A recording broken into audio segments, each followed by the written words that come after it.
कैसे हैं आप लोग? सभी लोग स्वस्थ हैं, प्रसन्न हैं? आप मुझे देख पा रहे हैं, सुन पा रहे हैं?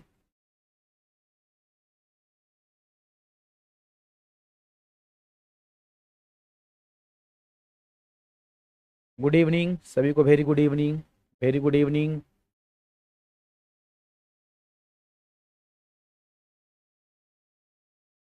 Hello hello hello. कैसे हैं आप लोग? सभी लोग ठीक हैं, स्वस्थ हैं?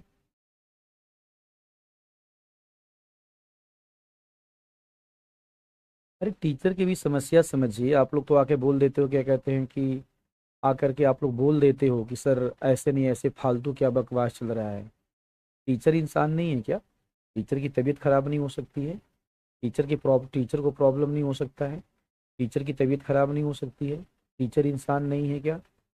नहीं है टीचर इंसान। आप तो कुछ भी बोल देते हो कि सर क्या बकवास चल रहा है, क्या मजाक चल रहा है। मेरा चेहरा देख लीजिए जरा सा। आप मेरा चेहरा देख लीजिए और फेस देख करके आप बताइए, क्या मैं ठीक लग रहा हूँ?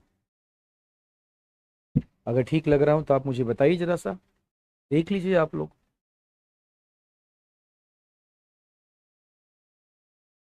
2 दिन क्लास क्यों बंद था? अब जवाब देना पड़ेगा कि 2 दिन क्लास क्यों बंद था, और जवाब देना पड़ेगा 2 दिन क्लास क्यों बंद था। लेटर लिखना पड़ेगा कि देखिए ये रीजन था, इसलिए क्या कहते क्लास बंद था। लिखना पड़ेगा। यही करना पड़ेगा भाई, लेटर लिखना पड़ेगा। अरे क्लास बंद है, इसका मतलब क्या कहते हैं, आज भी क्लास बंद हो जाती है आपकी। हालत आप देख लीजिए मेरी। आप हालत देख लीजिए, आपके सामने खड़ा हूँ। आपके सामने खड़ा हूँ, देख लीजिए हालत। आप देख लीजिए हालत, आज भी क्लास नहीं होती। वो तो मैं हिम्मत करके आया हूँ क्लास लेने के लिए। क्लास लेने के लिए हिम्मत करके आया हूँ।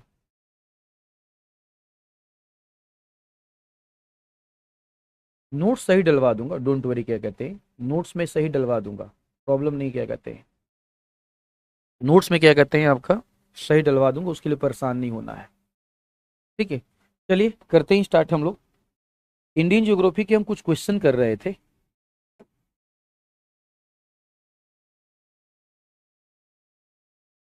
शायद हमने कुछ क्वेश्चंस कर लिए थे। ठीक है, कुछ क्वेश्चंस हम लोगों ने कर लिए थे, अब हम थोड़ा सा आगे बढ़ते हैं। ठीक है, थोड़ा सा हम क्या करते हैं, आपका आगे बढ़ते हैं। चलिए, कल से आपकी क्लासेस रेगुलर हो जाएंगी और लंबी लंबी क्लासेज होंगी, परेशान नहीं होना है। ठीक है, कल से आपकी जो क्लासेज हैं, कल से आपकी जो क्लासेज हैं वो क्लासेज क्या कहते हैं, रेगुलर हो जाएंगी। लंबी लंबी क्लासेज आपकी हो जाएगी, तो आप परेशान न रहें। ऑन टाइम क्या कहते हैं, ऑन टाइम सब कुछ खत्म करा दिया जाएगा, उसके लिए आपको परेशान होने की कोई ज़रूरत नहीं है। ओके, चलिए हम क्वेश्चन नंबर 33 की बातें करने जा रहे हैं। क्वेश्चन नंबर 33 हम देखते हैं, निम्नलिखित में से कौन सा कथन सत्य है। निम्नलिखित में से कौन सा कथन सत्य है? कथन सत्य है, कह रहे कि प्रायद्वीपीय भारत मुख्यतः प्राचीन नाइस और ग्रेनाइट चट्टानों से बना है। देखिए, peninsular India is mainly composed of ancient gneiss and granite rocks. याद कीजिए, जब मैंने आपको पढ़ाया था पेनिनसुलर इंडिया, जब हम लोगों ने पेनिनसुलर इंडिया या प्रायद्वीपीय भारत की जब हमने बातें किया था, पेनिनसुलर इंडिया की जब हमने बातें किया था, सिंपल सी बातें हमने बोला था कि पेनिनसुलर इंडिया जो है, पेनिनसुलर जो इंडिया है, प्रायद्वीपीय जो भारत है, वो सबसे ओल्डेस्ट लैंड है, सबसे पुराना भाग है, सबसे ओल्डेस्ट लैंड है, पुराना है, तो हमने बोला कि ये सबसे ओल्डेस्ट है, ये ओल्डेस्ट है, सबसे पुराना है, सबसे पुराना। इस पूरे के पूरे रीजन में आपका आर्कियन रॉक सिस्टम है, यहाँ पे आर्कियन रॉक है। ठीक है, धारवाड़ है। आर्कियन रॉक का ट्रांसफॉर्मेशन हुआ है, आर्कियन जो रॉक है, इस आर्कियन रॉक का ट्रांसफॉर्मेशन हुआ है या आर्कियन रॉक का रूपांतरण हुआ है। आर्कियन रॉक का ट्रांसफॉर्मेशन हुआ है या आर्कियन रॉक का रूपांतरण हुआ है। और रूपांतरण हुआ तो आपको बताया गया कि यहाँ पे नीस भी है, यहाँ पे सीस्ट भी है, यहाँ पे ग्रेनाइट भी है। बताया था मैंने, यहाँ पे ग्रेनाइट पाया जाता है, नीस पाया जाता है, सिस्ट पाया जाता है। तो ग्रेनाइट, नीस और सिस्ट यहाँ पे पाया जाता है। साथ ही साथ आपको ये भी बताया था कि पेनिनसुलर जो इंडिया है ये लगभग स्टेबल है, लगभग ये स्थिर है, लगभग यह स्टेबल है या लगभग या स्थिर है, लगभग स्टेबल है, ठीक है, स्टेबल है या स्थिर है। इस आधार पे देखें तो पहला स्टेटमेंट, बालक बच्चे देखो इंग्लिश वाला कट रहा है क्या, सही करो जरा तो, नहीं देखो इंग्लिश का कट रहा है क्या। इस आधार पे देखें तो पहला स्टेटमेंट सही है ना, सारे बच्चे बताओ, पहला स्टेटमेंट सही है आपका। दूसरा स्टेटमेंट, हिमालय की पर्वतमालाएं भूवैज्ञानिक दृष्टिकोण से कठोर और स्थिर है, बताओ। हिमालय टेक्टोनिक रीजन है ना, हिमालय रीजन में टेक्टोनिक एक्टिविटी हो रही है, हिमालय वाले क्षेत्र में विवर्तन की क्रियाएं हो रही हैं, टेक्टोनिक एक्टिविटी या विवर्तन की क्रियाएं हो रही हैं। तो अगर यहाँ पे टेक्टोनिक एक्टिविटी या विवर्तन की क्रियाएं हो रही हैं तो सिंपल सी बात है, क्या होगा, ये अनस्टेबल होगा, अनस्टेबल। तो हिमालय का जो लैंड होगा, हिमालय का लैंड अनस्टेबल है या अस्थायी है। यहाँ पे टेक्टोनिक मूवमेंट हो रहा है, टेक्टोनिक मूवमेंट हो रहा है, इसका मतलब दूसरा स्टेटमेंट गलत है और पहला स्टेटमेंट सही है। तो आंसर हो जाएगा ए, ठीक है, यहाँ पे आंसर हो जाएगा ए। नीचे दिए गए स्थानों को पश्चिम से पूरब की ओर क्रमबद्ध करें, ठीक है। देखो सबसे पहले देखेंगे आपका, सबसे पहले देखेंगे तो सबसे पश्चिम में तो हमें कच्छ मिलेगा, कच्छ के बाद ये वाला हिस्सा अरावली मिलेगा, अरावली, अरावली के बाद ये वाला हिस्सा आपको दिल्ली रीज मिल जाएगा, दिल्ली के बाद इधर पूरब में जाओगे तो यहाँ पे राजमहल मिल जाएगा, ये राजमहल हो जाएगा। तो कच्छ होगा, अरावली होगा, दिल्ली होगा और राजमहल होगा। करो सुनो जरा, कच्छ 4 1 3 और 2, 4 1 3 2 आपका आंसर हो जाएगा, 4 1 3 2 आपका आंसर हो जाएगा, ठीक है। आगे बढ़ते हैं। भारत के भूवैज्ञानिक खंडों के संदर्भ में निम्नलिखित कथनों पर विचार कीजिए। Consider the following statements with reference to the geological division of India. कि भारत के जो विभाजन किया गया, इस विभाजन के संदर्भ में निम्नलिखित कथनों पर विचार कीजिए, निम्नलिखित कथनों पर विचार कीजिए। देखा जाए तो कह रहा है कि सिंधु गंगा ब्रह्मपुत्र का मैदान एक प्राचीन कठोर प्लेट पर स्थित है, सही है। नीचे क्या कहते हैं, आपका वैली है, नीचे घाटी है, ठीक है। आपका उसी घाटी में आपका अवसादों का जमाव हुआ, और अवसादों का जमाव जो हुआ, आपका अवसादों का जो जमाव हुआ, अवसादों के जमाव के कारण उत्तर भारत का विशाल मैदान बना, अवसादों का जमाव के कारण उत्तर भारत का विशाल मैदान बना। क्वेश्चन ये उठा, एक मिनट रुको, देखो यहाँ पे क्या लिखा, प्राचीन कठोर लिखा हुआ है, यहाँ पे पंगा है बच्चे, यहाँ पे पंगा है, यहाँ पे लिखा हुआ है प्राचीन कठोर, समझो क्या कहते हैं, बताओ प्राचीन कठोर है या आपको बताओ प्राचीन कठोर है या सिंधु गंगा ब्रह्मपुत्र का जो मैदान है ये मुलायम क्षेत्र है। सारे बच्चे जवाब दो, ये प्राचीन कठोर नहीं है, ये मुलायम क्षेत्र है, ये सॉफ्ट रीजन है, मुलायम क्षेत्र है। तो पहला स्टेटमेंट तो गलत हो जाएगा, पहला स्टेटमेंट तो गलत हो जाएगा। कह रहा कि इस मैदान का निर्माण हिमालय से संबंधित, उत्पत्ति काटो, इस मैदान का निर्माण हिमालय से संबंधित है, ऐसे काट दो, इस मैदान का निर्माण हिमालय से संबंधित है, हिमालय से संबंधित है आपका, ठीक है। क्योंकि हिमालय देखो ये हिमालय है, ये हिमालय है, हिमालय से क्या हुआ, नदियां निकली, हिमालय से समझो क्या निकली, आपका नदियां निकली। तो हिमालय से नदियां निकली तो नदियों ने क्या किया, अपरदन किया, कटाव किया, कटाव के कारण हिमालय के दक्षिण में, हिमालय के दक्षिण में और प्रायद्वीपीय पठार के उत्तर में जो विशाल मैदान उपस्थित था, जो विशाल मैदान उपस्थित था, उस विशाल मैदान में, ठीक है, उस विशाल मैदान में नदियों ने अवसादों का जमाव किया, अवसादों के जमाव के कारण जो प्लेन बना उसी का नाम है उत्तर भारत का विशाल मैदान। तो आंसर हो जाएगा आपका, ठीक है, तो आंसर हो जाएगा बी। आगे बढ़ते हैं। निम्नलिखित में से कौन सा कथन असत्य है, which of the following statement is false, which of the following statements is false. निम्नलिखित में से कौन सा कथन असत्य है, कौन सा कथन असत्य है, असत्य है। कह रहा है कि मेघालय का पठार छोटा नागपुर के पठार से मालदा भ्रंश के द्वारा अलग होता है, सही है ना, याद कीजिए मैंने आपको मालदा भ्रंश बोला था, या इसी का एक नाम बताया था मैंने, राजमहल गैरो गैप, याद है सबको, इसी को हमने मालदा भ्रंश बोला था या राजमहल गैरो गैप बोला था, ठीक है, गैरो गैप बोला था। कह रहा कि हिमालय एक स्थिर भूखंड है, बताओ हिमालय एक स्थिर है या अस्थिर है, सारे बच्चे जवाब दो। हिमालय एक स्थिर है, अस्थिर है। हिमालय क्या है आपका, ये अनस्टेबल है। हिमालय अनस्टेबल है, तो ये हो जाएगा गलत। गलत। हमसे क्या क्वेश्चन पूछा है, हमसे पूछा है कौन सा गलत है, हमसे क्वेश्चन पूछा है कौन सा गलत है। Answer will be B, answer will be B. आगे बढ़ेंगे। कह रहा है कि निम्नलिखित में से सही सुमेलित कीजिए। कह रहा है कि अरावली, अरावली की हाईएस्ट पीक कौन है, गुरु शिखर। नीलगिरी की हाईएस्ट पीक कौन है, दोदा बेटा। पश्चिमी घाट की हाईएस्ट पीक कौन है, अनाई मुदी। बचा कौन, देवमाली। स्पेशली क्या कहते हैं, अराया कुंडा, याद रखिएगा। किताबों में आपका दिया हुआ है अराया कुंडा, और एनसीईआरटी में दिया हुआ है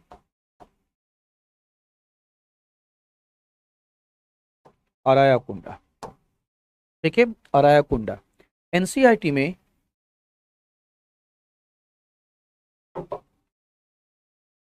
अराया कुंडा, एनसीईआरटी में आपको मिलेगा महेंद्रगिरी, और आपका बाकी किताबों में आपको अराया कुंडा मिल जाएगा। आगे बढ़ेंगे। दंडकारण्य किस भाग में है, याद कीजिए। दंडकारण्य आपका, दंडकारण्य दक्षिणी पूर्वी भाग में है। दंडकारण्य जो है आपका, इस सी को एक्सप्लेन कर दें। अच्छा, क्या है सी भैया, 36 का सी। नर्मदा और तापी विवर्तन की गतिविधियों से, सही तो है। नर्मदा और तापी विवर्तन की गतिविधियां हुई, तभी तो फॉल्ट बना है। तभी तो यहाँ पे समझो फॉल्ट बना हुआ है। तभी तो यहाँ पे रिफ्ट वैली या भ्रंश घाटी बना हुआ है। बताओ, विवर्तन की गतिविधि नहीं होता तो भ्रंश घाटी कैसे बनता, और भ्रंश घाटी अगर नहीं बनता तो नर्मदा और तापी पश्चिम की तरफ कैसे गति करती। चलो, किसी ने बच्चे ने पूछा था, मैंने एक्सप्लेन कर दिया। क्योंकि निम्नलिखित में से कौन से कथन सही हैं, which of the following statements are correct. कह रहा है कि बृहत हिमालय को केंद्रीय अच्छी श्रेणी भी कहा जाता है, सही है। सेंट्रल, ठीक है, इसे सेंट्रल कहा जाता है, तो पहला स्टेटमेंट सही है। शिवालिक हिमालय सबसे ऊंची पर्वतमाला है, गलत है। सबसे ऊंची पर्वतमाला बताओ कौन है, ग्रेट हिमालय। सबसे ऊंची पर्वतमाला कौन है, ग्रेट हिमालय, महान हिमालय। ग्रेट हिमालय या महान हिमालय। मिजोरम और नागालैंड में पर्वतमालाएं उत्तर से दक्षिण की तरफ फैली हुई, सही है। देखो ऐसे, ये देखो ऐसे, ऐसे फैली हुई हैं आपकी, आपके ऐसे, ऐसे पर्वत श्रृंखलाएं फैली हुई हैं उत्तर से दक्षिण की तरफ, उत्तर से दक्षिण की तरफ फैली हुई हैं, तो ये स्टेटमेंट सही है। दार्जिलिंग क्षेत्र की पर्वतमालाएं उत्तर से दक्षिण, गलत है। दार्जिलिंग सिक्किम वाले रीजन में चलना पड़ेगा, वहां पे पूरब से पश्चिम की तरफ फैली हुई हैं, तो ये गलत हो जाएगा। तो आंसर क्या हो जाएगा, कुछ नहीं होगा। आंसर क्या हो जाएगा, ये सही है। हमारा आंसर क्या हो जाएगा, जल्दी बोलो। हमारा आंसर हो जाएगा ए। 1 और 3, 40। कंसीडर द फॉलोइंग स्टेटमेंट, निम्नलिखित कथनों पर विचार कीजिए। कंसीडर द फॉलोइंग स्टेटमेंट, निम्नलिखित कथनों पर विचार कीजिए। कह रहा कि उत्तर भारत का मैदान जलोढ़ मैदान है, सही है ना। The plain of north India is made up by alluvial deposit, सही है। ठीक है। आपका great river system of India, by great river system of India. Bharat के महान नदी तंत्रों के द्वारा, सिंधु नदी तंत्र है आपका, सिंधु नदी तंत्र है, गंगा नदी तंत्र है, ब्रह्मपुत्र नदी तंत्र है। इस मैदान की लंबाई लगभग 3200 किलोमीटर और चौड़ाई लगभग 150 से 300 किलोमीटर है, ये भी सही है आपका। 150 से 300 किलोमीटर है, ये भी सही है। थोड़ा सा आगे बढ़ते हैं, ठीक है, थोड़ा सा यहाँ से आगे बढ़ेंगे। तीसरा, इस मैदान की अधिकतम ऊंचाई समुद्र तल से 1000 मीटर है, गलत है। 1000 मीटर नहीं है, समुद्र तल से इस मैदान की अधिकतम जो ऊंचाई है वो 1000 मीटर नहीं, वो 500 से 700 मीटर के आसपास है।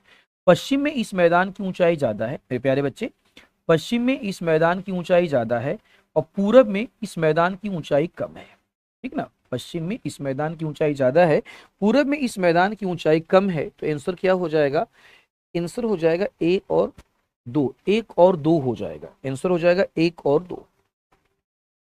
कह रहा है आपका कि statement A, the Meghalaya प्लेटू isolated from the main peninsular प्लेटू। Meghalaya का पठार मुख्य पठार से अलग थलग है, सही है ना। और किससे अलग थलग हुआ है, मालदा गैप। मालदा फॉल्ट या मालदा भ्रंश। मालदा फॉल्ट या मालदा भ्रंश, ये मालदा फॉल्ट से मालदा भ्रंश से अलग थलग हो गया है, मालदा फंड से अलग थलग हो गया। हिमालय के बनने के समय यह भ्रंश घाटी के द्वारा अलग हो गया। हिमालय के बनने के समय यह भ्रंश घाटी के द्वारा अलग हो गया। मुझे एक प्रश्न का जवाब दो। हिमालय पर्वत का उत्थान हुआ, सुनते जाओ ध्यान से। हिमालय पर्वत का उत्थान हुआ तो हिमालय पर्वत जब ऊपर उठेगा, मुड़ेगा, मुड़ेगा बताओ, तो अधिक जब मुड़ेगा, अधिक जब मुड़ेगा तो मुड़ने से बता, किसी चीज को जब ज्यादा मोड़ोगे तो वैसे ही रहेगा, क्रैक कर जाएगा। जवाब दो। किसी चीज को ज्यादा अगर मोड़ोगे तो वैसे ही रहेगा, क्रैक कर जाएगा। वैसे क्या कहते हैं, क्रैक कर जाएगा। क्या कर जाएगा, क्रैक, क्रैक कर जाएगा। तो बताओ भ्रंश बनेगा कि नहीं बनेगा? क्रैक कर जाएगा तो भ्रंश बनेगा, भ्रंश बनेगा तो उसी ने इसको अलग कर दिया, उसी ने इसको अलग कर दिया। तो ये भी सही है और एक्सप्लेन भी करता है, ये सही है और इसको क्या करता है, एक्सप्लेन भी करता है। 42, पूर्वी घाट की तुलना में पश्चिमी घाट अधिक ऊंचे और सतत है। देखिए, पूर्वी घाट की तुलना में पश्चिमी घाट, आपका बिल्कुल ठीक कह रहा है, बिल्कुल ठीक कह रहा है। पूर्वी घाट की ऊंचाई कम है, समझो, पूर्वी घाट की ऊंचाई कम है। और पूर्वी घाट जो है वो कटी फटी पहाड़ियां हैं, कटी फटी पहाड़ियां हैं, महानदी हो। आप बताओ, ऐसे देखो, ये पूर्वी घाट है, ये मान लो पूर्वी घाट है,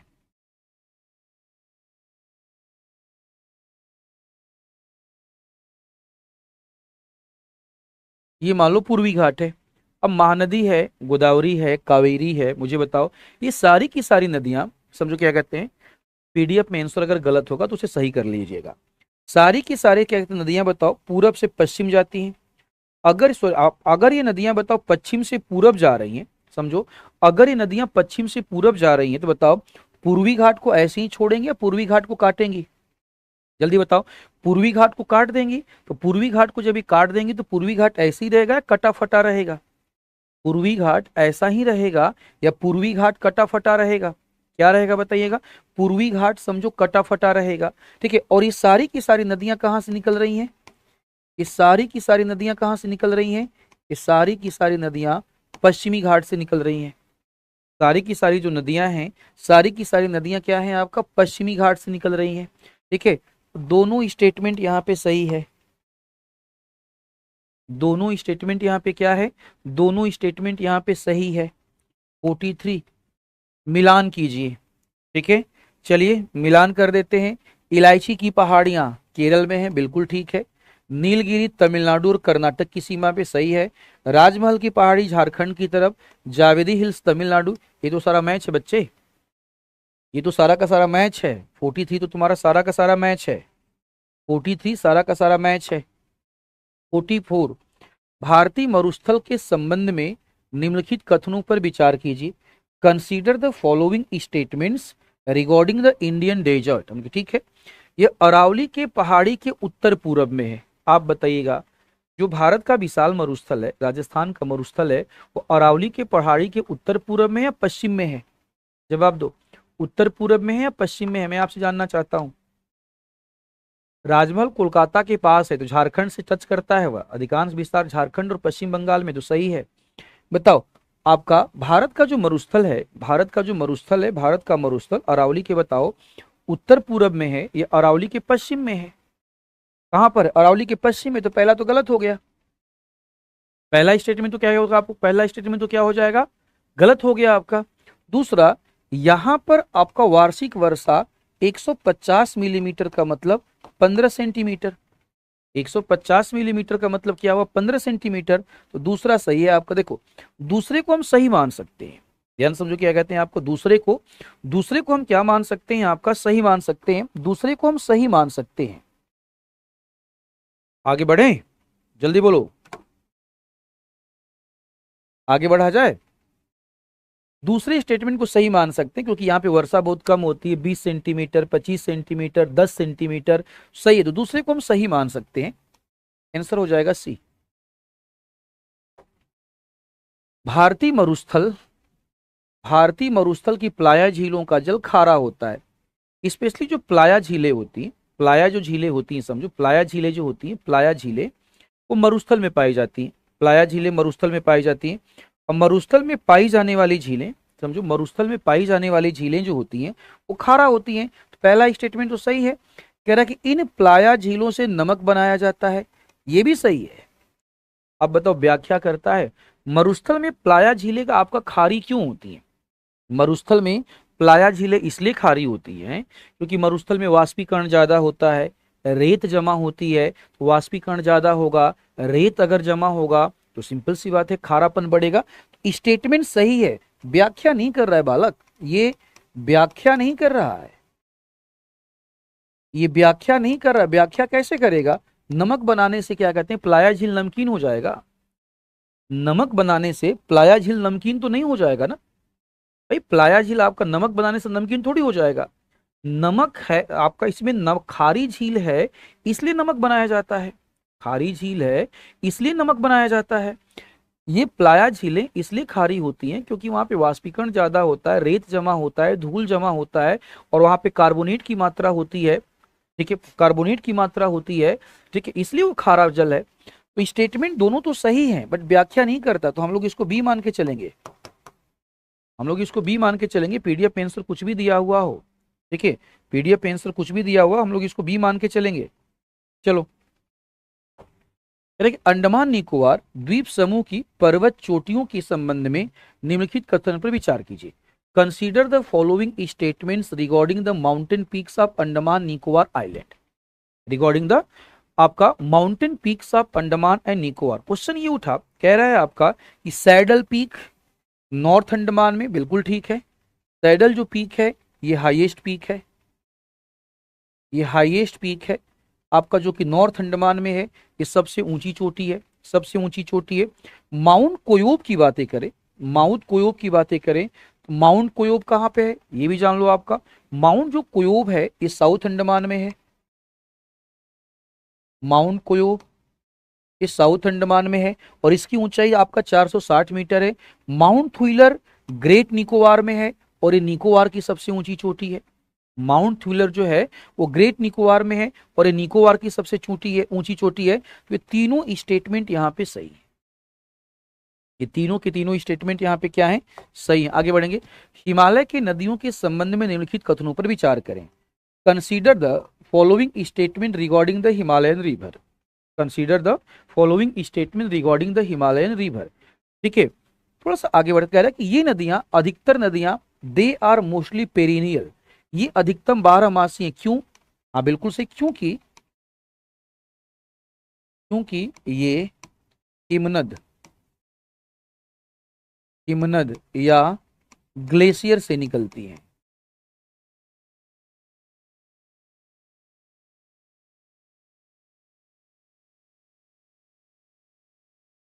क्योंकि ये हिमनद या ग्लेशियर से निकलती हैं, पहला स्टेटमेंट सही है। वे भी आकार की घाटियां बनाती हैं, ये भी सही है, ठीक है। हिमालय के क्षेत्र में स्लोप ज्यादा है, नदियों के द्वारा लंबवत अपर्दन वर्टिकल इरोजन ज्यादा होता है। लंबवत अपर्दन जब ज्यादा होता है तो भी आकार की गहरी घाटियां बनाती हैं। ये पूर्ववर्ती जल निकास के उदाहरण, ये भी से देखो, पूर्ववर्ती का मतलब ये नदी, अधिकांश नदियां, अधिकांश नदियां नदियां पुराने ढाल का अनुसरण करती हैं, पुराने ढाल का अनुसरण करती हैं, पुराने ढाल का अनुसरण करती हैं, ठीक है। अधिकांश नदियां पुराने ढाल का अनुसरण करती हैं, ऐसी नदियों को पूर्ववर्ती नदियां कहा जाता है। तो आंसर हो जाएगा डी, सिंधु को ले लो, ब्रह्मपुत्र को ले लो। कह रहा है consider the following statement regarding the drainage system. देखो हमसे पूछ रहा है कि ड्रेनेज सिस्टम क्या है, ड्रेनेज सिस्टम, ड्रेनेज सिस्टम क्या है या अपवाह तंत्र क्या है। ड्रेनेज सिस्टम क्या है या अपवाह तंत्र क्या है, अपवाह तंत्र क्या है। तो ड्रेनेज सिस्टम की बातें करें, अपवाह तंत्र की बातें करें तो सिंपल सी बात है, इसमें हम नदी तंत्र की बातें करते हैं। नदी का सोर्स हो गया, नदी के एग्जिट पॉइंट हो गया, नदी की ट्रिब्यूटरीज हो गई, सहायक नदियां हो गई, नदी के द्वारा रीजनल जो स्लोप है, स्थानीय जो ढाल है, रीजनल स्लोप के अकॉर्डिंग खुद को क्या करना, सेटल्ड करना, इस सारी की सारी चीजें क्या कहते हैं आपको डिस्कस होती हैं। कह रहा है कि निश्चित वाहिकाओं के माध्यम से जल प्रवाह को दर्शाता है, सही है। रिवर और रिवर की ट्रिब्यूटरीज, रिवर और रिवर की ट्रिब्यूटरीज को ये दर्शाता है, ठीक है। दूसरा, यह वहां की भूवैज्ञानिक समय अवधि और चट्टानों की प्रकृति का परिणाम है, बिल्कुल ठीक है। अगर चट्टानें कठोर होंगी, तो देखिए ना बच्चे कमेंट क्या कर रहे हैं, जो इंग्लिश साइड में लिखा हुआ है ना कट रहा है कैमरे पे, तो कैमरे का सेटिंग ठीक देखो, कट रहा है, देखिए दिख रहा है ना, तो जो इंग्लिश लिखा हुआ देखिए वो कट रहा है, साइड से कट रहा है ना। हाँ तो उसको कैमरे का सेटिंग थोड़ा ठीक कर दीजिए, हैं, तो बुला लीजिए किसी को बुला लीजिए आप, कैमरा वहाँ पे सेटिंग को रिमोट से थोड़ा उसको जूम इन या जूम आउट कर देगा, हो जाएगा।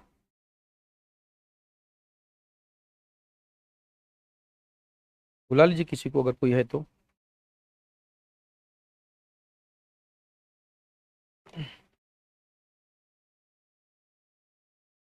ठीक है। तो तीसरा, यह असलाकृति और ढाल से प्रभावित होता है, सही है। तो तीनों स्टेटमेंट सही है। ढाल ज्यादा होगा तो नदी का वेग ज्यादा होगा, ढाल कम होगा नदी का वेग कम होगा, नदी का वेग कम होगा। आगे बढ़ते हैं। कह रहा है कि वाटर सेट आपका जल विभाजक, ना ना इसे काटो, जल विभाजक अलग होता है और वाटर सेट अलग होता है।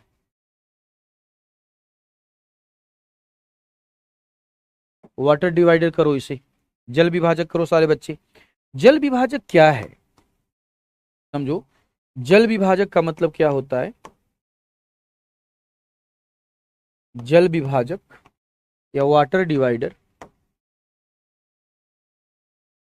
जल विभाजक क्या होता है या वाटर डिवाइडर क्या होता है, अगर हम इसकी बातें करें, अगर हम इसकी बातें करें तो ये क्या करता है, दो अलग अलग नदी के नदी तंत्र के जल को अलग करता है, नदी तंत्र के जल को अलग करता है, दो अलग अलग नदी तंत्र के जल को अलग करता है, याद रखना अलग करता है। ठीक है। अब भारत का अगर हम बातें करें, ये देखो इंडिया है, देखो ऐसे ये अरावली, अरावली ये सिंधु और गंगा को अलग करता है, अरावली जो है ये सिंधु और गंगा के जल को अलग करता है। यहाँ पे देखेंगे तो ये विंध्यन है, विंध्यन उत्तर भारत और दक्षिण भारत की नदियों को अलग करता है, उत्तर भारत और दक्षिण भारत की नदियों को अलग करता है। ये तुम्हारा वेस्टर्न घाट है, ये पश्चिम और पूरब की तरफ प्रवाहित होने वाली नदियों को अलग करता है। इसे कहा जाता है, इसे कहा जाता है great water divider line. Bharat की, भारत की महान जल विभाजक, भारत की महान जल विभाजक रेखा, great water divider line of India. ठीक है, भारत की आपका महान जल विभाजक रेखा, भारत की महान जल विभाजक रेखा आपका, इसका आंसर क्या होगा आपका, बी हो जाएगा। इसका आंसर क्या हो जाएगा, बी। इसे याद रखना, इसे याद रखना, great water divider line of India, Bharat की महान जल विभाजक रेखा, ये अरावली हो गया, अरावली हो गया। ठीक है, अरावली के साथ साथ आपका विंध्यन सतपुरा हो गया और वेस्टर्न घाट हो गया। याद रहेगा आप लोगों को, जल्दी बोल दो हाँ या ना, याद रहेगा कि नहीं याद रहेगा, ना तो कोई बोलेगा नहीं, सबको याद रहना चाहिए, सबको याद रहना चाहिए। क्वेश्चन नंबर 50 कह रहा है कि अमरकंटक पर्वत श्रृंखला से निकलने वाली नदियां और ये अपवाह प्रतिरूप का अच्छा उदाहरण है। देखो देखो ये अमरकंटक है, ये है अमरकंटक, अमरकंटक से नदियां निकलती हैं और अलग अलग दिशाओं में प्रवाहित होने लगती हैं। ऐसे देखो, अमरकंटक से नदियां निकलती हैं और अलग अलग दिशाओं में क्या कहते हैं, प्रवाहित होने लगती हैं। इसे कहा जाता है अपकेंद्रीय, इसे कहा जाता है अपकेंद्रीय सेंट्रीफ्यूगल, अपकेंद्रीय सेंट्रीफ्यूगल, या इसे रेडियल कहा जाता है, इसे रेडियल पैटर्न कहा जाता है, इसे और ये अपवाह प्रतिरूप कहा जाता है, रेडियल पैटर्न या इसे अरीय अपवाह प्रतिरूप कहा जाता है। ठीक है, रेडियल पैटर्न या अरीय अपवाह प्रतिरूप कहा जाता है। तो पहला स्टेटमेंट तो सही है, दूसरा, हाँ दूसरा भी सही है और एक्सप्लेन भी कर रहा है, दूसरा भी सही है, एक्सप्लेन भी कर रहा है। रेडियल पैटर्न में होता क्या है कि नदियां किसी माउंटेन से निकलती हैं, नदियां किसी माउंटेन से निकलती हैं और अलग अलग दिशाओं में फ्लो करने लगती हैं, प्रवाहित होने लगती हैं। आगे बढ़ेंगे यहां से, कह रहा है कि 1 को 2 से मिलाइए। कह रहा है कि वृक्षाकार अपवाह प्रतिरूप, वृक्षाकार का मतलब आपका पेड़ की शाखा के समान, वृक्षाकार का मतलब पेड़ की शाखा के समान। अरीय, नदियां किसी पर्वत से निकलकर सभी दिशाओं में बहती हैं, नदियां किसी पर्वत से निकलकर सभी दिशाओं में प्रवाहित होती हैं। करो जरा तो, ए का 2, बी का 3, ए का 2, बी का 3। ठीक है, सी जालीनुमा, आपका सी का 1, तो डी का क्या बचा, डी का बचा 4, डी का बचा आपका 4, डी का बचा 4। आगे बढ़ते हैं, नदियों और उनके उद्गम स्थलों के कौन से सुमेलित हैं। कह रहा कौन सा सुमेलित है। देखो सारे बच्चे ध्यान से सुनना, सारे के सारे बच्चे यहाँ पे ध्यान से सुनना। कह रहा है कि नदियां और उनके स्रोत की बातें कर रहा है, नदियों और उनके स्रोत की बातें करें, नदियों और उनके स्रोत की बातें करें, समझो आपका तो सिंधु, आपका ब्रह्मपुत्र और सतलुज। ठीक है, सिंधु ब्रह्मपुत्र सतलुज। अगर हम बातें करें आपका, देखा जाए तो सिंधु राकाश ताल ये कैलाश वाला क्षेत्र है या तिब्बत वाला क्षेत्र है, कैलाश वाला क्षेत्र है या तिब्बत वाला क्षेत्र है।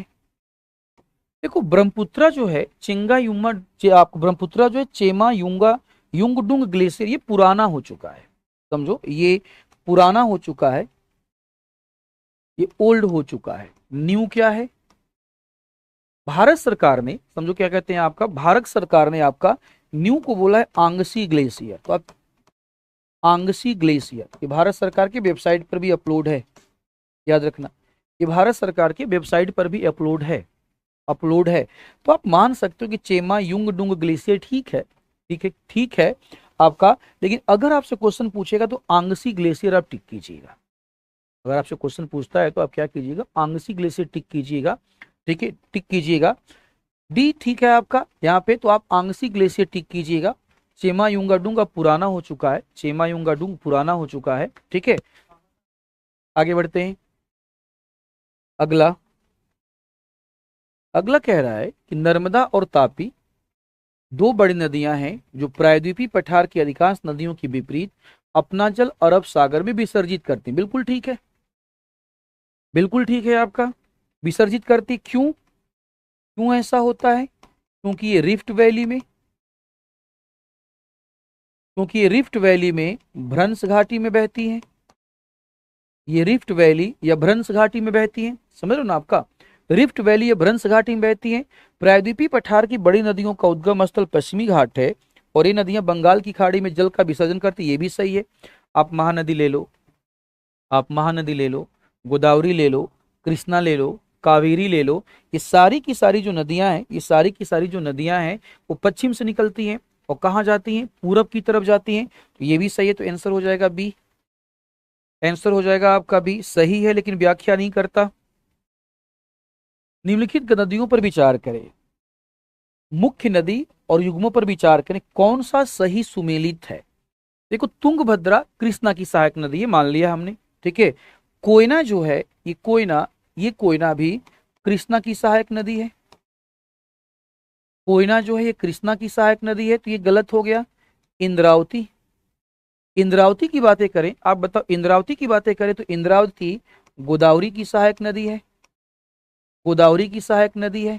ठीक है, तो आपका 2 और 3 तो हो गया गलत और एक आपका सही है, आंसर विल बी 1, आंसर आपका ए हो जाएगा 55। कौन सी नदियां अपना जल अरब सागर में गिराती हैं, अरब सागर में गिराने वाली नदी आपका नर्मदा हो जाएगी। ठीक है, नर्मदा हो जाएगी, तापी हो जाएगी, इंडस हो जाएगी, नर्मदा, तापी, इंडस, नर्मदा, ताप हो गया, नर्मदा, तापी और इंडस। ये काला काला कैसा दिख रहा है? लाइट ठीक नहीं है क्या? हम्म, काला काला बना दिया आप लोगों ने मुझे। कोसी नदी को बिहार का शोक कहा जाता है, बिल्कुल कहा जाता है। कोसी रिवर इज कॉल्ड सारो ऑफ बिहार। क्यों कहा जाता है भाई? इसलिए कहा जाता है कि ये जो कोसी रिवर है ना, ये जो कोसी रिवर है, कोसी नदी जो है आपका अपना पाथ, अपना रास्ता बदलती है। ये अपना मार्ग परिवर्तित करती रहती है, अपना मार्ग परिवर्तित करती रहती है, रास्ता बदलती रहती है, रास्ता बदलती रहती है, मार्ग परिवर्तित करती। क्यों परिवर्तित करती है? मार्ग ये क्यों परिवर्तित करती है? नदी आती हिमालय वाले क्षेत्रों में, भारी मात्रा में इसके पास अवसाद हैं, भारी मात्रा में इसके पास अवसाद हैं, ये अवसादों को जमा करती है। तो नदी के मार्ग में जब अवसाद जमा हो जाएंगे, बताओ, तो नदी पुराने मार्ग पर रहेगी या नए मार्ग पर आ जाएगी? बताओ, नदी कहाँ पे रहेगी? नदी आपका नए मार्ग पर आ जाएगी। ठीक है, तो यह नदी पर्वतों के ऊपरी क्षेत्रों में भारी मात्रा में अवसाद लाकर मैदानी भाग में जमा करती है, जिससे नदी मार्ग अवरुद्ध हो जाता है और ये अपना मार्ग बदल लेती। सही है, ए और आर दोनों सही है और व्याख्या भी कर रहा है। यही चीज मैंने आपको एक्सप्लेन किया, यही चीज मैंने आपको एक्सप्लेन किया। 56 के बाद 57, 56 के बाद 57। पानी पिलाइए भाई थोड़ा। कह रहा है कि which river system were diverted toward the bay of Bengal due to subsidence of the Malda gap. देखो, ये आपका इंडिया है, ये मालदा गैप है और ये नीचे धंस गया। तो यहां से बहने वाली जो नदियां हैं ये कहां पे आ गई? यहां से बहने वाली जो नदियां हैं, ये नदियां कहां आ गई? आपका ये नदियां बंगाल की खाड़ी में आ गई। तो ये नदियां हैं कौन सी? ये नदियां हैं कौन सी? ये गंगा है और ये वाले हिस्से से ब्रह्मपुत्र आती है, यहां से ब्रह्मपुत्र आती है। तो गंगा और ब्रह्मपुत्र हो जाएगा, गंगा और ब्रह्मपुत्र हो जाएगा। आगे बढ़ते हैं। कह रहा है कि निम्नलिखित पे क्या कहते हैं आपका, निम्नलिखित को सुमेलित कीजिए। अच्छा चलिए सुमेलित करते हैं जरा सा। ठीक है, ब्यास, रोहतांग दर्रा सही है, बोलो हाँ या ना। ब्यास, रोहतांग दर्रा क्या है आपका? सही है। झेलम, बेरीनाग झील ये भी सही है। झेलम बेरीनाग झील क्या कहते हैं? ये भी सही है। सतलुज लिखा है राक्षस ताल, सतलुज लिखा है राक्षस ताल। ठीक है, सतलुज तुम्हारा लिखा है आपका राक्षस ताल, तो राक्षस ताल माना जाए सतलुज को। चेनाब भी सही है।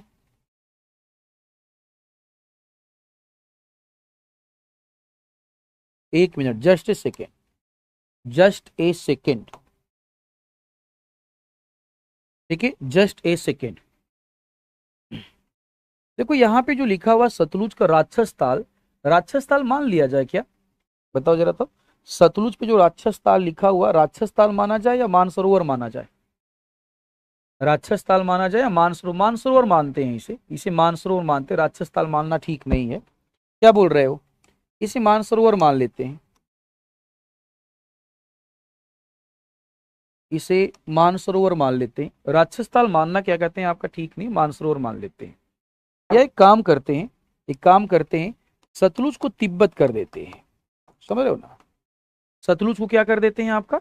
सतलुज को तिब्बत कर देते हैं। एक काम करते हैं, सतलुज को तिब्बत कर देते हैं, फिर हमारा आंसर सही हो जाएगा।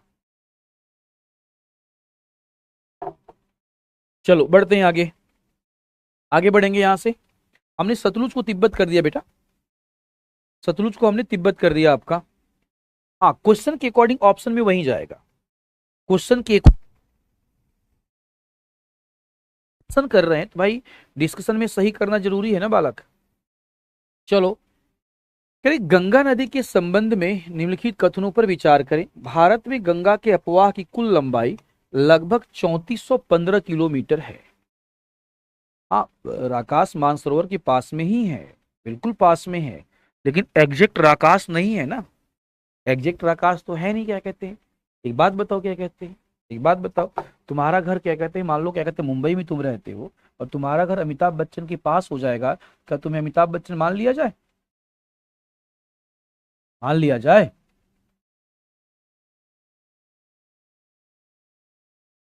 चलो, आपका कह रहा है कि आपका इसकी बातें कर लेते हैं। कह रहा है कि 3435 नहीं, गलत है, ये लगभग 2500 किलोमीटर के आसपास है। लगभग कितना है बच्चा? लगभग 2500 किलोमीटर, 2600 किलोमीटर के आसपास है, 2500 2600 किलोमीटर के आसपास है। फील गंगा नदी रुद्रप्रयाग में गंगा से मिलती, गलत है। रुद्रप्रयाग की बातें करें तो रुद्रप्रयाग में कौन मिलता है? अलकनंदा। रुद्रप्रयाग किससे बनता है आपका? अलकनंदा प्लस मंदाकिनी से बनता है। अलकनंदा और मंदाकिनी आपस में जब मिलते हैं तो इससे बनता है रुद्रप्रयाग। रुद्रप्रयाग बनता है। तो दूसरा भी गलत है, पहला भी गलत है। दूसरा भी गलत है, पहला भी गलत है आपका। बांग्लादेश में गंगा को पद्मा के नाम से, ये सही है आपका। गंगा और ब्रह्मपुत्र नदियों के द्वारा बनाया गया डेल्टा हुगली मेघना के बीच में, सही है, सुंदरवन का डेल्टा। बोलो हाँ या ना। कौन सा डेल्टा बच्चा? जल्दी बोलो, सारे के सारे प्यारे बच्चों जल्दी बोलो। सुंदरवन का डेल्टा। कौन सा डेल्टा है? सुंदरवन का डेल्टा है। कौन सा डेल्टा है? सुंदरवन का डेल्टा है। जल्दी बोलो हाँ या ना। जल्दी बोलो हाँ या ना, सुंदरवन का डेल्टा।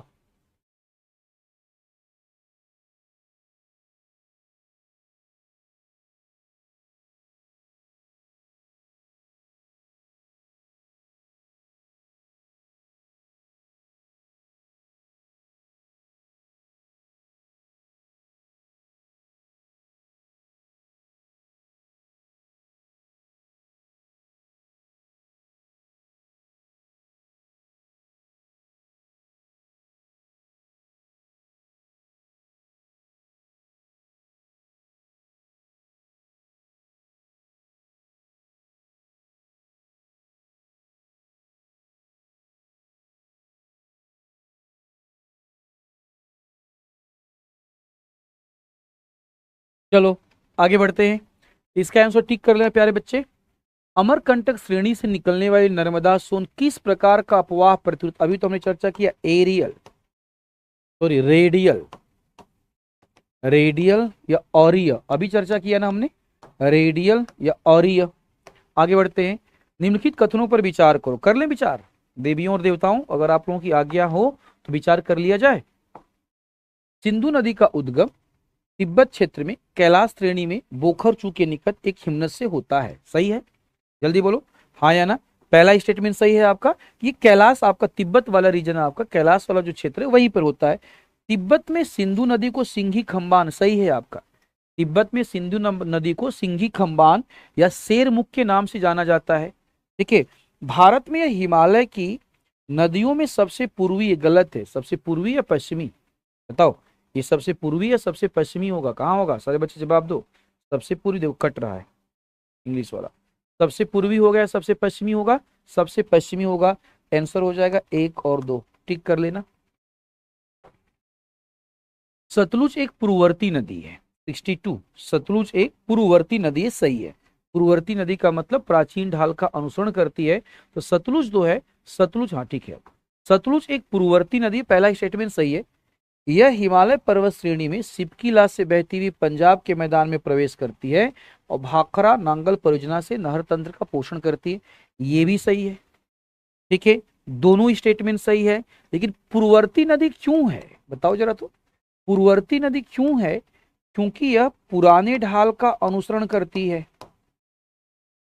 क्योंकि यह पुराने ढाल का अनुसरण करती है। ये पुरानी नदी क्यों है? क्योंकि यह पुराने ढाल का अनुसरण करती है। ठीक है, अगर ये लिखा होता कि पुराने ढाल का अनुसरण करती है तो भाई ए और आर सही भी होता और आर व्याख्या भी होता, व्याख्या भी होता। तो व्याख्या नहीं होगा, व्याख्या नहीं होगा, आंसर बी। अरे कहाँ ए बोल रहे हो? आंसर बी होगा, आंसर बी होगा 63, सुंदरवन का डेल्टा। सुंदरवन का डेल्टा ये सिंपल सा है आपका, हुगली नदी बहती, हटा दो इसे, फैक्ट है। पुनपुन नदी के बारे में देखो पूछ रहा है। अब हम आ गए पुनपुन, बिहार की एक इंपॉर्टेंट रिवर है।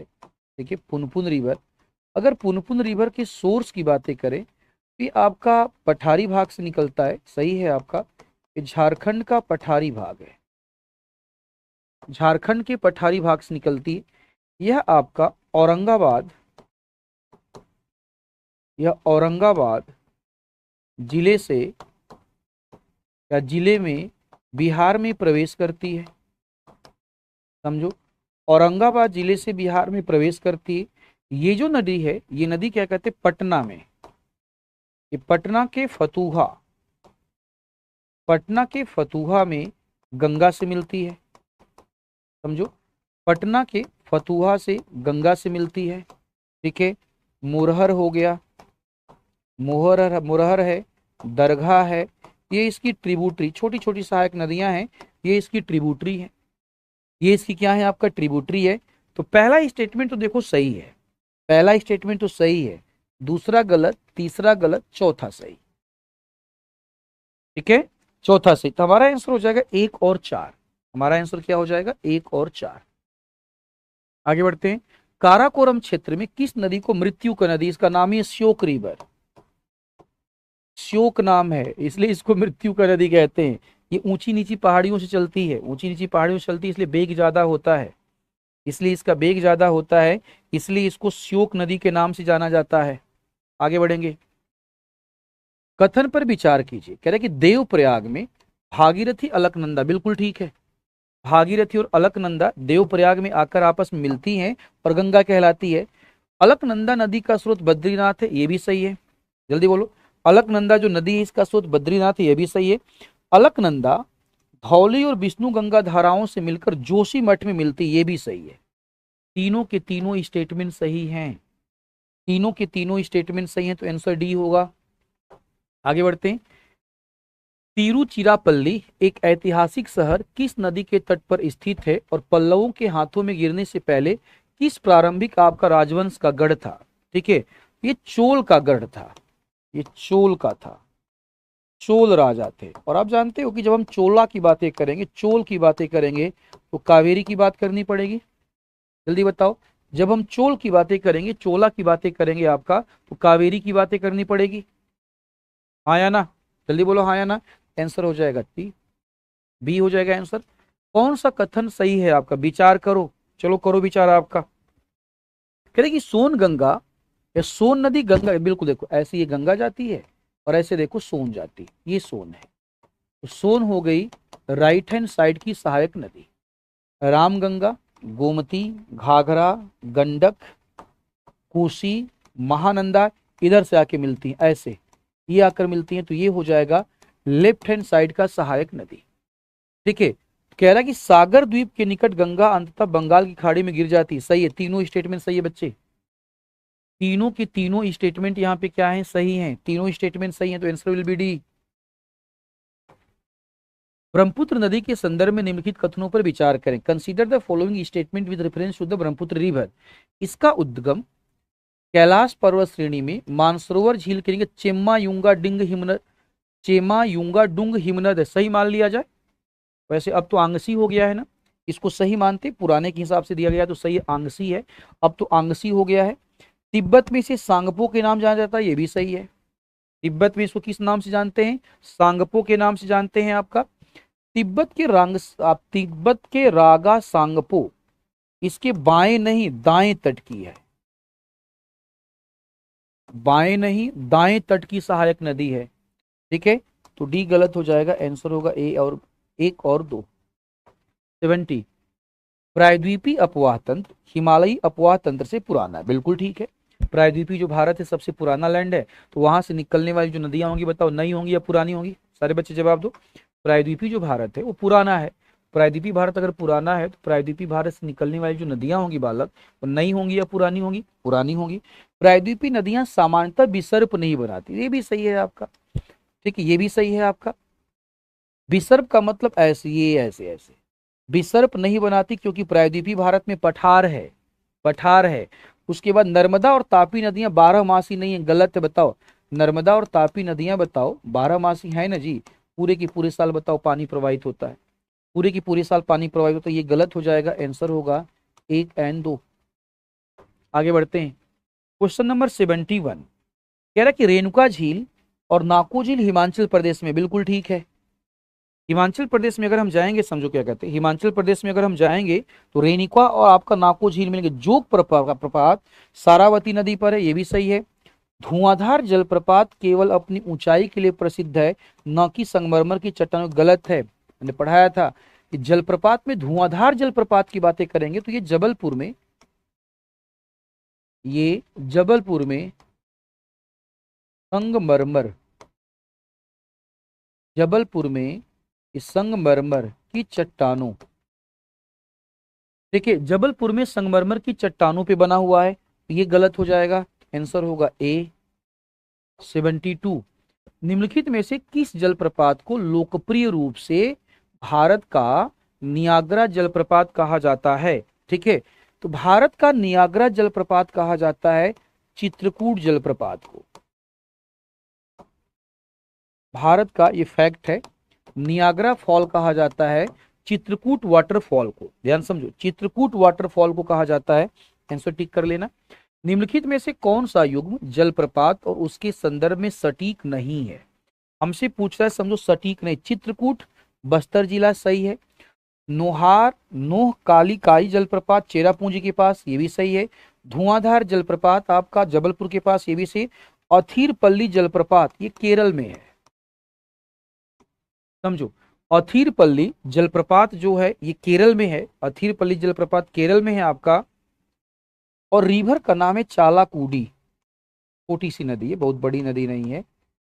चालाकूडी रिवर, ये चालाकूडी रिवर है।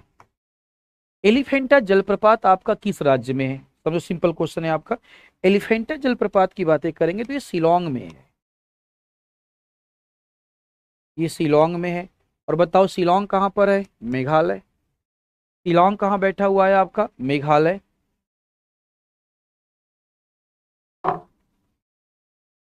75। कह रहे कि निम्नलिखित में से कौन सा जलप्रपात सही सुमेलित नहीं? कपिल धारा, नर्मदा, शिव समुद्रम, कावेरी।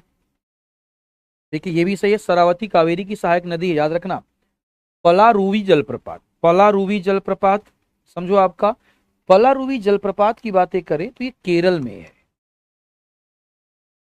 पलारुवी जलप्रपात की बातें करें तो ये केरल में है आपका। और ये है आपका कल्लड़ रिवर,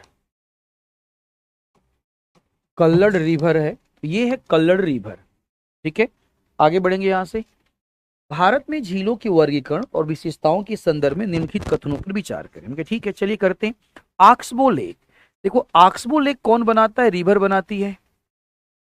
रिवर जब विसर्प करती है, मियंडरिंग करती है, रिवर जब विसर्प करती है, जब मियंडरिंग करती है, तो ऑक्सबो लेक का निर्माण कर देती है।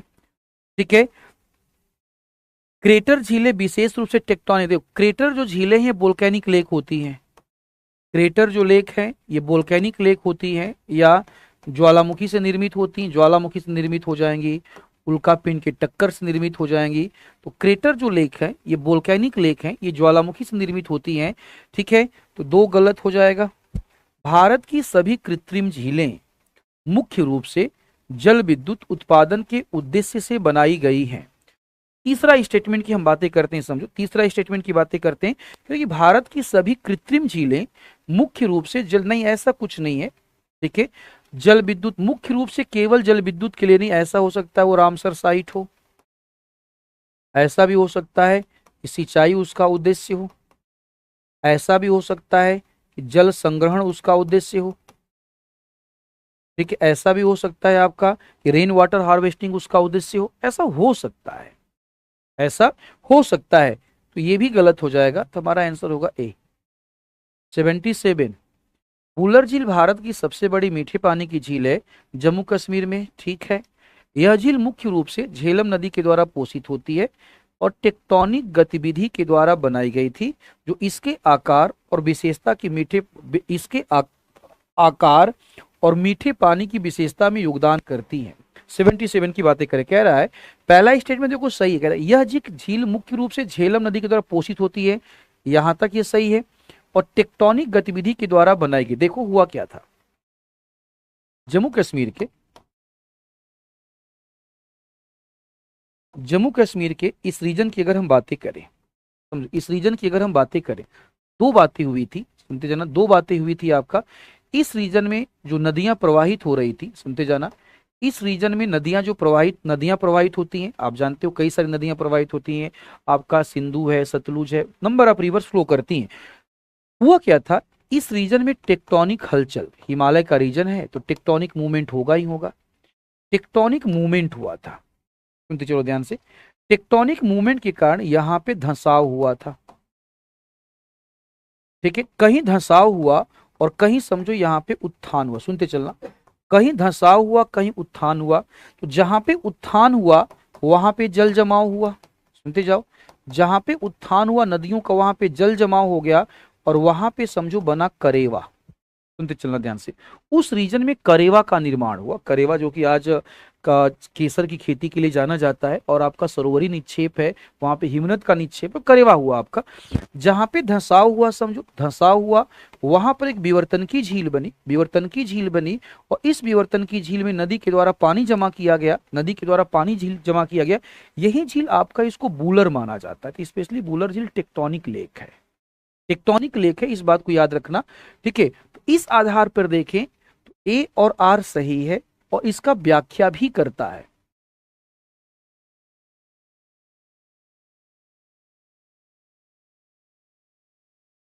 ठीक है, इसका व्याख्या भी करता है। आगे बढ़ते हैं। कुटई कनाल झील, देखो ये फैक्ट है, ये क्या है आपका, फैक्ट है आपका, बिल्कुल आपको रटना पड़ेगा कि किस झील, कौन सी झील कहां पर है। तो कह रहा है आपका कुटई कनाल झील एक कृत्रिम ताजे पानी की झील है और भारत के किस राज्य में उपस्थित है। ये तमिलनाडु, डिंडीगुल तमिलनाडु में उपस्थित है, ये रटना पड़ेगा आपको। थोड़ा सा इसकी बातें कर लेते हैं। ये लिस्ट ए को लिस्ट बी से मैच करना है। निम्नलिखित झीलों को उनके संबंधित राज्य क्षेत्र के साथ सुमेलित करें। करते हैं जरा सा, लोकतक की बातें करते हैं तो मणिपुर में चलो चलते हैं, ठीक है। चिल्का की बातें करते हैं तो उड़ीसा की तरफ चलते हैं। चलो जरा सा, आपका ए हो गया, ए का हो गया 2, ठीक है, ठीक है। सी का हो गया तुम्हारा 1। देखो तो कहाँ मिल रहा है, किधर गया, ए का 2 सी का 1, ए का 2, ये देखो है, ठीक है। ये हो गया ए का 2 और सी का 1, सी का 1। आए ऑप्शन में पैंगोंग झील, ये तुम्हारा लद्दाख, बड़ा न्यूज में बना हुआ था पैंगोंग झील, ठीक है। ये तुम्हारा इस रीजन की बातें करोगे तो इसे आपका रामसर साइट अनाउंस किया गया है, रामसर साइट भी अनाउंस किया गया है। ये समझो क्या है आपका, बर्ड्स, जो माइग्रेटरी बर्ड्स हैं, जो आपके माइग्रेटरी बर्ड्स हैं, ठीक है, माइग्रेटरी बर्ड्स के लिए फेमस है। ब्लैक नेक कॉस, आपका काली गर्दन वाला सारस, नाम सुना है तुम लोगों ने, काली गर्दन वाला सारस, उसी के लिए समझो ये फेमस है। चलो भाई आगे बढ़ते हैं। लो भाई झील, ठीक है, कह रहा है कि उसकी विशेषताओं के आधार पर सुमेलित करें जिसके लिए वो जानी जाती है, ठीक है। लोनार झील, चलो भाई डी का हो गया 1, सॉरी डी का हो गया 2, मिलाओ जरा डी का 2, लो एक को मिला दिया तुम्हारा आंसर मिल गया। बड़ी समस्या है, एक को तुमने मिला दिया तुम्हारा आंसर मिल गया, ठीक है, एक को मिला दिया तुम्हारा आंसर मिल गया आपका। डी का 2 मिला दो, फिर क्या कहते हैं, ए का 3, बी का 1, ठीक है, मिला दो सारा। आगे बढ़ते हैं। कौन सा युग्म सही सुमेलित है, चलो इसका आंसर तुम लोग खुद बताओ, कौन सा युग्म सही सुमेलित है, इसका आंसर तुम खुद से बता दो। कह रहा है आपका कि कोलेरू झील, समझो कोलेरू झील की बातें करें आपका तो कोलेरू झील तुम्हारा कैसा है आपका, ये फ्रेश वाटर लेक है बालक। कोलेरू झील आंध्र प्रदेश में तुमको मिलेगा, ये फ्रेश वाटर लेक है, ताजे पानी के झील। तो पहला तो गलत हो गया। दूसरा कह रहा है कि उमियम झील, उमियम झील तुम्हारा आपका शिलोंग में है, ये शिलोंग में है, शिलोंग का मतलब मेघालय, ये शिलोंग में है, शिलोंग का मतलब मेघालय आपका।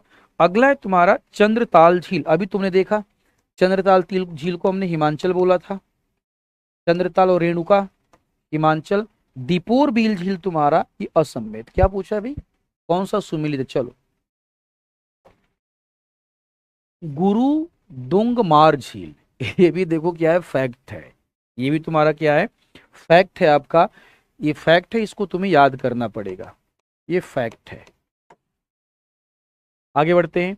सूरज ताल झील जो चंद्रताल झील के साथ एक राबित, अभी तुमने डिस्कस किया हिमाचल प्रदेश, चंद्रताल झील आ गया ना, चंद्रताल झील हिमाचल प्रदेश अभी डिस्कस किया हमने। काली मिट्टी के संदर्भ में आपका डिस्कशन करें, काली मिट्टी ब्लैक सॉइल, इसे रेगुर भी कहा जाता है, रेगुर सॉइल कहा जाता है। काली मिट्टी में बड़ी बड़ी दरारें पड़ती हैं, इसलिए इसे क्या कहते हैं, स्वतः जुताई वाली मिट्टी कहते हैं, स्वतः जुताई वाली मिट्टी। ये जो मिट्टी है ये जब गीली होती है तो सॉफ्ट हो जाती है, मुलायम हो जाती है। ये जब मिट्टी जब सूख जाती है तो ये बहुत ज़्यादा हार्ड हो जाती है, समझो, ये बहुत ज़्यादा हार्ड हो जाती है। ठीक है, इस मिट्टी की बातें करती, इसमें लोहा होता है, निकिल होता है, एल्युमिनियम होता है, इसके अंदर पोटास होता है, समझो पोटास है, कार्बोनेट होता है। इस मिट्टी की बातें कर तो इसके अंदर नाइट्रोजन हो गया, जैविक पदार्थ हो गया, सुनते जाओ, नाइट्रोजन हो गया, जैविक पदार्थ हो गया, इसके अंदर ह्यूमस हो गया, इसका कमी होता है। इन सभी का क्या होता है, आपका कमी होता है। इस आधार पे आंसर निकालो, इस आधार पे आंसर निकालो, क्या कहते हैं आपका आंसर। इसे रेगुर कहा जाता है, सही है। यह कपास की खेती के लिए अनुपयुक्त है, गलत है। ये कपास की खेती के लिए उपयुक्त है आपका। दूसरा, यह मुख्य रूप से दक्कन, यह मुख्य रूप से दक्कन के पठार के पूर्वी क्षेत्र में, गलत है। दक्कन के पठार के पूर्वी क्षेत्र में जाओगे तो लाल मिट्टी मिलेगा, रेड सॉइल मिलेगा, लाल मिट्टी मिलेगा। दक्कन के पठार के पूर्वी क्षेत्र में तुमको रेड सॉइल मिलेगा आपका। कैल्शियम कार्बोनेट आपका, तो आंसर हो जाएगा 1 और 4, कहीं लिखा है 1 और 4। चलो, भारत में कछारी मिट्टी, समझो क्या कहते हैं, भारत में कछारी मिट्टी के संदर्भ में निम्नलिखित कथनों पर विचार करें। कछारी का मतलब जलोढ़ हुआ आपका, कछारी का मतलब आपका जलोढ़ होता है, एलुवियल सॉइल।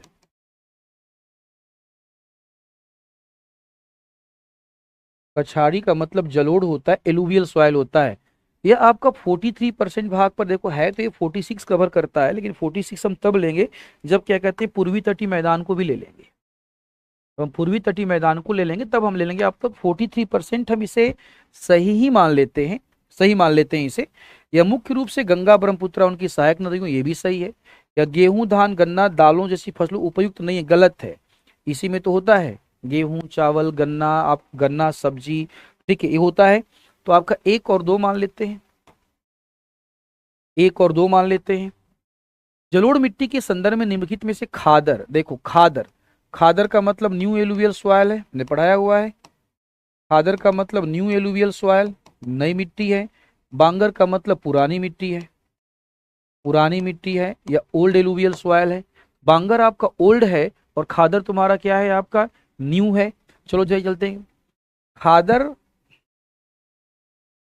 हाँ आंसर हो जाएगा बी तुम्हारा, मैच कर लो, आंसर हो जाएगा तुम्हारा बी, मैच कर लो जरा सा। 87, आईसीएआर ने भारत की मिट्टियों को कितने प्रमुख भागों में बांटा है। आईसीएआर ने भारत की मिट्टियों को कितने प्रमुख भागों में बांटा है, कितने भाग में बांटा है भाई, तुम लोग बताओगे इसका आंसर। आईसीएआर ने भारत की मिट्टियों को कितने प्रमुख भागों में बांटा है, इसका आंसर बताओगे क्या। तब तक मैं पानी पी लेता हूं।